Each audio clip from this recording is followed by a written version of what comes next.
Hello everyone, मेरा नाम नईम अहमद। जैसे कि आप सब जानते हैं कि आप सभी का टेक्निकल कोर्स चल रहा है। Candlestick pattern, single candlestick patterns आप पढ़ते हुए आ रहे हैं और साथ साथ आपको ऑसिलेटर इंडिकेटर्स की भी जानकारी दी जा रही है। लेकिन आज अपने कोर्स से थोड़ा अलग हटके एक इंपॉर्टेंट टॉपिक पर हम बात करेंगे, जिसको आप थंबनेल देखते ही समझ गए होंगे कि आज बात होने वाली है रिस्क ऑफ की कंडीशन पर। मतलब फिलिस्तीन और इजराइल की जंग चल रही है, मतलब वॉर की कंडीशन है। उसके इंपैक्ट से गोल्ड बाय में क्यों है, सिल्वर बाय में क्यों है, इस बारे में हम बात करेंगे। मैं एक बात और ऐड करना चाहूंगा कि हम किसी वॉर का समर्थन नहीं करते हैं। हमारी संवेदनाएं पीड़ितों के साथ हैं और हम दुआ यही करते हैं कि जल्दी से जल्दी ये मामला और ये जंग जो है ये खत्म हो। लेकिन मार्केट की जो हालत है उस पर बात करनी जरूरी है, ये कुछ लोगों का क्वेश्चन भी है। तो आज इस क्वेश्चन को क्लियर करेंगे कि जब ऐसी कंडीशन डेवलप होती है तो मार्केट गोल्ड की या सिल्वर की और कौन से ऐसे करेंसी पेयर्स हैं जो इस वॉर या ऐसी किसी भी कंडीशन को अपने ऊपर सौंप लेते हैं और एक बहुत तगड़ा इंपैक्ट दिखाते हैं। तो इस वीडियो में पूरा बने रहिए।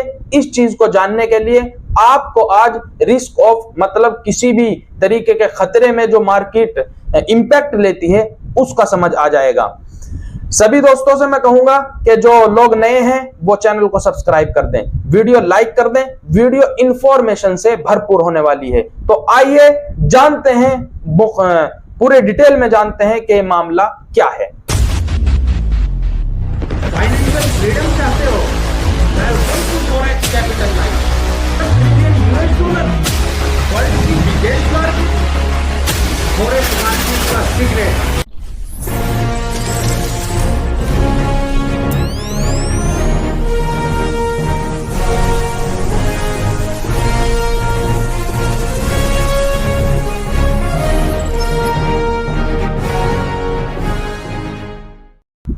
जैसा कि आप सभी दोस्त देख रहे हैं कि मंडे वाले दिन जब मार्केट ओपन हुई तो गैप अप और गैप डाउन ओपन हुई, और यह आशंका हमने अपने टेलीग्राम चैनल में दर्शाई भी थी संडे वाले दिन के मार्केट कल वॉर का इंपैक्ट लेकर गैप अप या गैप डाउन ओपन हो सकती है। स्पेशली अगर मैं गोल्ड की बात करूं तो गोल्ड ने $20 का जो गैप है वो दिया और उसके बाद गैप फिल भी नहीं हो पाया।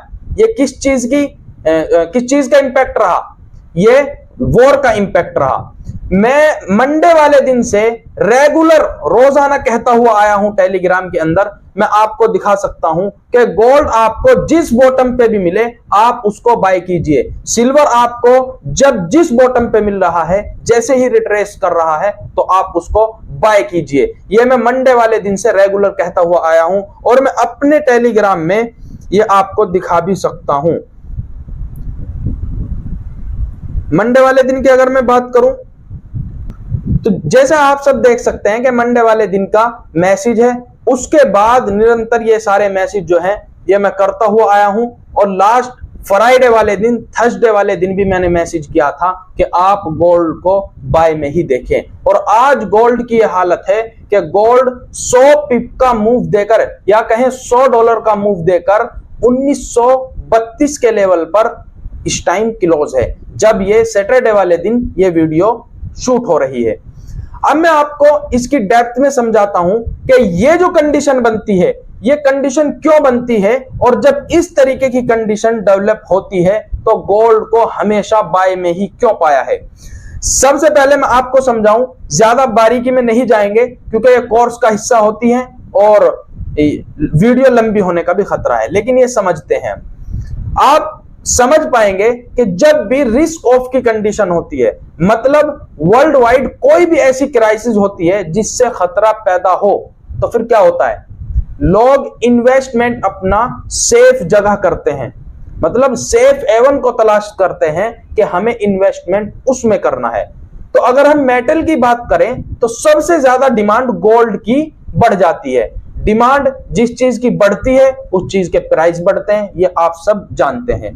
तो जैसे ही वर्ल्ड वाइड कोई भी ऐसी क्राइसिस होती है तो मेटल में सबसे ज्यादा डिमांड होती है गोल्ड की, और गोल्ड प्राइस इतना बढ़ता है कि गोल्ड चलने की बजाय छलांग मारने लगता है, जैसे आपने फ्राइडे वाले दिन देखा होगा। और ये चीज हम बता रहे थे मंडे वाले दिन से, तो ये कोई अंदाजा नहीं था। हमें ओपन इंटरेस्ट भी चीख कर बता रहा था कि जो सेलर हैं वो अपना कॉन्फिडेंस लूज कर चुके हैं।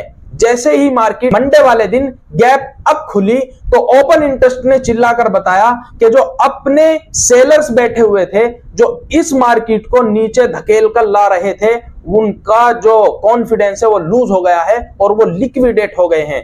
जब ओपन इंटरेस्ट ने ये बताया कि सेलर जो हैं वो निकल गए हैं, लिक्विडेट हो रहे हैं, तो इसका क्या मतलब है कि अब बायर्स एंटर होंगे और आप सेफ हेवन को देखते हुए गोल्ड को बाय कर सकते हैं। उसके पीछे बहुत सारे लॉजिक होते हैं, जो इसी दिन अगर मौका मिला डेप्थ में समझाने का तो मैं इसको विस्तार से आप सभी को बताऊंगा। लेकिन इतना समझिए कि वर्ल्ड वाइड जब भी कोई ऐसी क्राइसिस आई है तो गोल्ड को बाय में ही पाया है।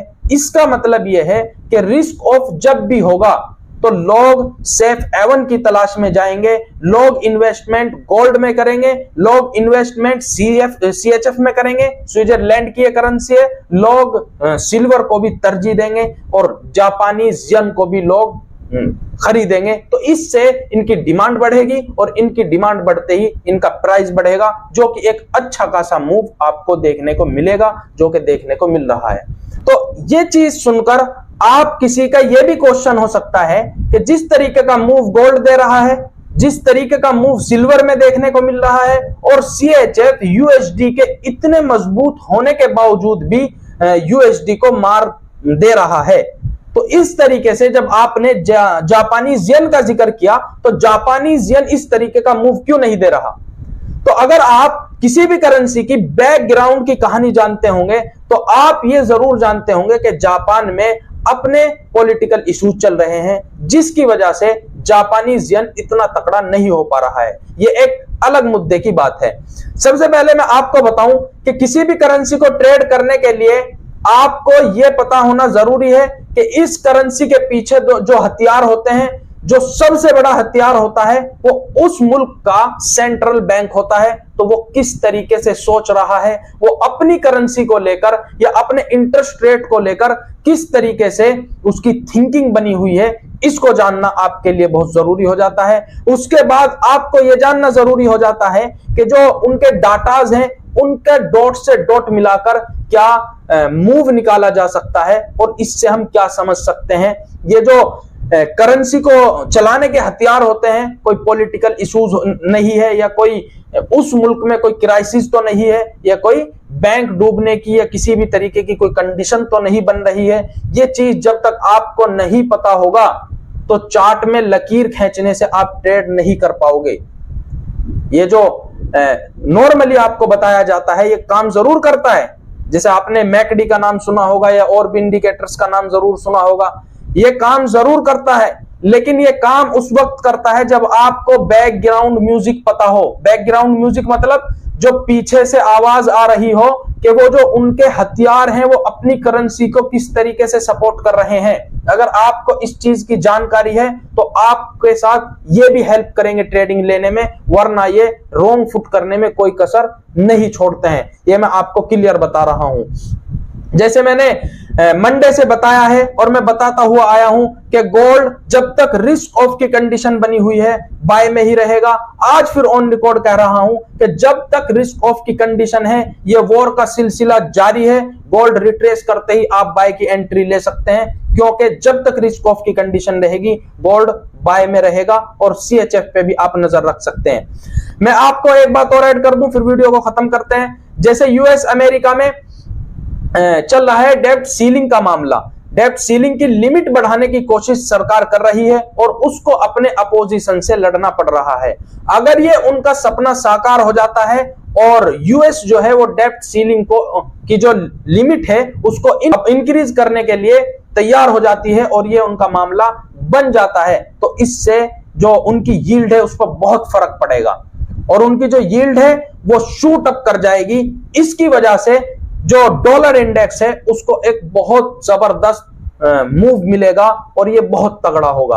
और जब डॉलर तगड़ा होगा तो आप समझ सकते हैं कि कितनी करेंसियों को ये मात देगा, किसी को बाय में घसीटेगा, किसी को सेल में घसीटेगा, इवन गोल्ड को भी नीचे लाने के लिए सक्षम रहेगा और सिल्वर को भी ये फिर से डाउन साइड में ले जाने के लिए सक्षम रहेगा। लेकिन अगर दूसरा पॉइंट भी समझिए, हर किसी चीज के दो पहलू होते हैं, एक पॉजिटिव एक निगेटिव। दूसरी चीज समझिए, जिस तरीके से उनका डेब्ट सीलिंग का मामला फंसा हुआ है, अगर ये क्लियर नहीं हो पाता है और ये लिमिट इंक्रीज नहीं हो पाती है तो फिर डॉलर पर प्रेशर आ जाएगा।